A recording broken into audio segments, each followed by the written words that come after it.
This is NBC Nightly News with Hallie Jackson. Good evening. We're coming on the air tonight with breaking news. The world remembering former President Jimmy Carter, who has died at the age of 100 at his home in Plains, Georgia. The Carter Center says the nation's 39th and longest living president was surrounded by family until the very end. He had faced a series of health challenges and spent these last nearly 2 years in hospice care. The former president's remembered for his rise from peanut farmer to governor to the presidency after he burst onto the national political stage and won the White House in 1976. But it's his post-presidency push for peace and human rights that remains one of the most remarkable pieces of his legacy. Tonight, new remembrances from leaders around the world and from loved ones honoring Jimmy Carter with plans for a state funeral in the days ahead. Our Lester Holt starts us off. My name is Jimmy Carter, and I'm running for president. He went from being Jimmy Who to winning the White House itself, then struggled with crises overseas and a troubled economy at home. A one-term president whose time as ex-president was the longest and among the most active in American history. James Earl Carter Jr., he always went by Jimmy, was born in small-town Plains, Georgia, growing up on a farm without electricity or indoor plumbing. He attended the U.S. Naval Academy, married Rosalind Smith, a friend of his sister's, eventually becoming governor of Georgia. The time for racial discrimination is over. A year later, he ran for the White House. I'd like to announce that I am a candidate for president. And won. A born-again Christian who promised voters, "I will never lie to you." I, Jimmy Carter, do solemnly swear. At his best, he scored historic achievements, leading successful peace talks between Egypt and Israel. But closer to home, when the economy tanked, so did Carter's popularity. He seemed to blame Americans themselves. The erosion of our confidence in the future. And it got worse. In Iran, scores of Americans were taken hostage. And then came a grueling re-election battle. I'll bring new hope to America. Jimmy Carter lost in a landslide. Through it all, Carter was sustained by his faith. You were faced with some huge crises as president. Did you drop down to your knees and pray? Often, yes. Often. In fact, I prayed more per day, per hour, while I was president than any other 4 years in my life. And his defeat marked the beginning of a remarkable post-presidency. He established the Carter Center, committed to advancing human rights and democracy. Carter built houses for the poor, and in 2002 was awarded the Nobel Peace Prize. An extraordinary ex-president, proud of his years in the White House. Kept the peace. We never went to war. We told the truth. Never lied to the American people. Never misled the American people. So in general terms, I feel perfectly at ease with my term. He brought discipline and devotion to everything he did, including his battle with cancer. Everything's been a blessing for me. So I'm thankful and hopeful. Despite the diagnosis, he continued building houses alongside Rosalind and marked their 75th wedding anniversary in 2021. 75 years, I can't predict. Rosalind died 2 years later, marking the longest presidential marriage in history. In 2024, Carter marked another milestone, his 100th birthday, with an outpouring of gratitude for his life of service. He brought that devotion to everything he did for family and for country until the end. Our Lester Holt there, remembering former President Carter. NBC News Chief Washington correspondent Andrea Mitchell joins me now. Andrea, you knew the former president. You covered him for years. What do you see as the lasting impact of his time in the White House? Well, in the White House, his presidency certainly, Hallie, marked with triumphs and tribulations, as Lester recounted. Triumph, of course, including the Camp David Accords, which remains one of the most consequential peace deals this day, and for which he won the Nobel Peace Prize. Among his tribulations, the oil crisis that started overseas and then caused soaring gas prices, inflation, long gas lines, the energy crisis here at home. He was a newcomer to Washington. He did not have strong relations with Congress. He struggled to get many of his programs passed. And in 1979, of course, the Iran hostage crisis, overwhelming the final year of his presidency. The hostages were taken November 4th, 1979. They were released memorably January 20th, right after Ronald Reagan, moments after he was sworn into the presidency. So it was clearly a decision by Iran, by the Ayatollahs, to deny Jimmy Carter the solace of getting those hostages home. But of course, Hallie, it was his post-presidency, as Lester referred to, that was so remarkable. His work for Habitat, his extraordinary advocacy for human rights, and of course, the champion that he was for global health. Hallie? Andrea Mitchell, thank you so much. Glad to have you with us tonight. We'll be talking with you more, I know, in the days ahead. I want to bring in now NBC News White House correspondent Mike Memoli, who was traveling with President Biden in the U.S. Virgin Islands on this holiday week. And Mike, new reaction tonight from both President Biden and President-elect Trump. That's right, Hallie. Tonight, the nation's 46th president is preparing to lead Americans in mourning the 39th. President Biden tonight ordering a state funeral to honor a man he calls an extraordinary leader, statesman, and humanitarian. In a statement, Biden is also saying, for anyone in search of what it means to live a life of purpose and meaning, the good life, study Jimmy Carter, a man of principle, faith, and humility. He showed that we are a great nation because we are a good people. Biden has said he plans to deliver eulogy for the former president, one that will likely draw on their decades-long relationship. In 1976, Biden, then a young senator, was the first politician outside of Georgia to endorse Carter's candidacy. In office, both men faced similar challenges, working to bring peace in the Middle East and secure the release of American hostages. But ultimately, the country's economic struggles contributed to them sharing another distinction as one-term presidents. The man who will succeed Biden next month is also paying tribute tonight. President-elect Trump saying the challenges Jimmy faced as president came at a pivotal time for our country, and he did everything in his power to improve the lives of all Americans. For that, we all owe him a debt of gratitude. Biden was scheduled to return to Washington on Wednesday, and now with less than 3 weeks left in office, one of his final duties will be to lead a nation in mourning a fellow member of the President's Club. Hallie? Mike Memoli, thank you very much. Former President Carter left Washington in 1981, but he didn't depart the world stage. He mediated global disputes and observed elections in troubled countries. Peter Alexander explains why Mr. Carter is often referred to as America's greatest former president.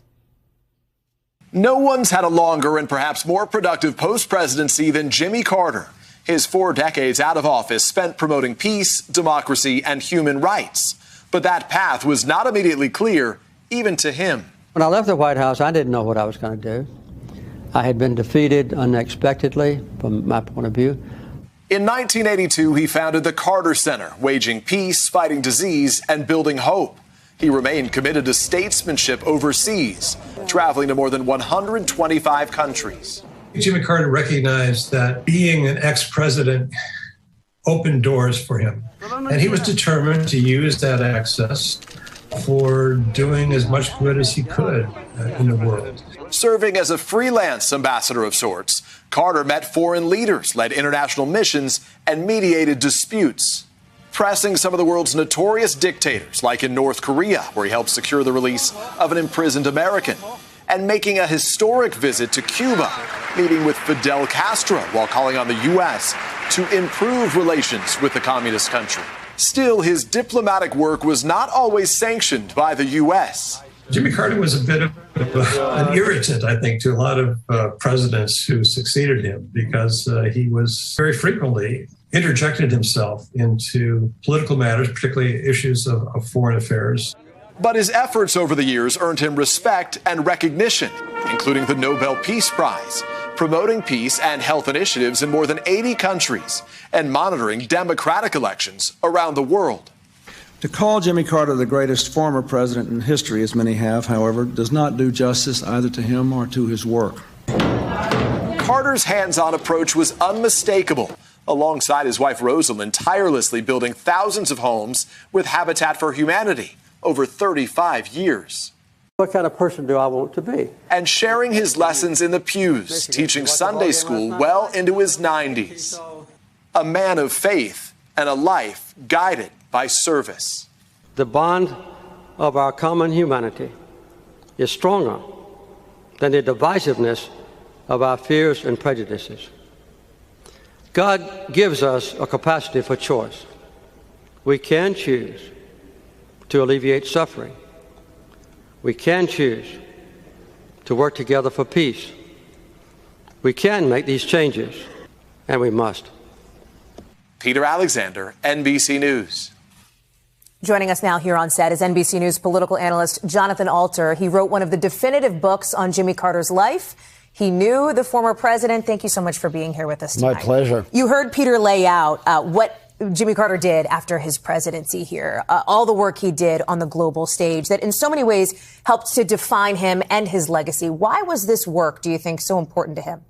Because Carter didn't want to be one of those former presidents who just played golf and picked up big speaking fees. He wanted to help people, not just in the United States, but all over the world. And one night, he woke up in the middle of the night, not long after he left the presidency, and he said, maybe I could do for other conflicts what I did at Camp David when I was president. So he founded the Carter Center, and they did really path-breaking work on global health, democracy promotion, conflict resolution, all the big issues of the 21st century. He was intimately involved in until he was in his mid-90s. He was continuing to be active. He voted even right up until the end, right in this past election. He had a rise that was unlikely in politics, from peanut farmer, rather famously, to the presidency. So Carter was born 100 years ago, 1924, but it might as well have been in the 19th century in Plains, Georgia. They had no running water, no electricity, no mechanized farm equipment, and he was barefoot for most of the year. This was Jim Crow South, intense racism, and he transcended all of that. You know, as he grew up, and he ended up bringing diversity to the Georgia state government and the federal government for the first time. So the journey that he took from this childhood is an epic American story. So beyond his life in politics, this is just an astonishing journey that he went on. He was also a man of deep faith. We talked about him teaching Sunday school. He did that late into his life here. That was something that he felt defined him and the people around him. Yeah, and, you know, attending some of his Sunday school classes before, a few times before or after I interviewed him for his very best, my book, you know, I was just taken by the authenticity of his faith. And in talking to him about his faith, he was arguably the most devout Christian ever to hold the position as president of the United States. And he really did. He wasn't a saint, made plenty of mistakes. And, you know, he could be cold sometimes, but he tried to live a life that he thought would be worthy of Jesus Christ. Is there a memory tonight or a moment, Jonathan, that you are holding with you as you think about Jimmy Carter, as you think about the days ahead, laying him to rest, that state funeral, and what his life has meant? You know, for some reason, I keep going back to when I helped him build a house for Habitat for Humanity, and he you know, helped me learn how to hammer better. And he was in his mid-90s. He was sinking these nails with no problem. And, you know, he didn't actually run Habitat, but just lending his stature to it has made Habitat for Humanity the largest builder of nonprofit housing in the entire world. So that just gives you a little indication of the many, many achievements this man had, both in office, and that's underrated, what he did in office, and after he left the presidency. Jonathan Alter, one of the few, perhaps, who can say he was taught how to hammer by a former president. Thank you very much for being with us tonight. It's great to be here. Appreciate it. Coming up, we'll have more on former President Carter's death. Back now with the remembrances for former President Jimmy Carter, who died today at the age of 100. To so many, the Carters, Jimmy and his wife, Rosalind, felt like the quintessential love story. Sweethearts from the same town with a common mission and unbreakable bond. Here again is Andrea Mitchell with a look back at the romance that kept them together all these years. It's a love story that spanned more than 7 decades. Former President Jimmy Carter and First Lady Rosalind Carter, who were the longest married first couple, surpassed 75 years of marriage. 75 years, I can't predict. Both growing up in Plains, Georgia, the Carters went on their first date back in 1945. Though Rosalind initially rejected the first proposal, the couple tied the knot on July 7, 1946. Their love has seen them through raising 4 children, a presidential term, running the family farm supply business, humanitarian work around the world, and a cancer diagnosis. They've even gone from sharing a kiss on the presidential debate stage to a smooch on the kiss cam at a 2019 NBA game. The relationship hasn't been without tribulations, though. The couple reflecting on writing a book together on Today.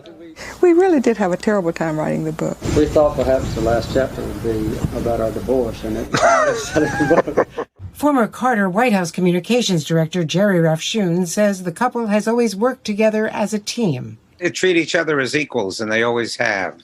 The 39th president also sharing this marriage advice with Judy Woodruff on PBS.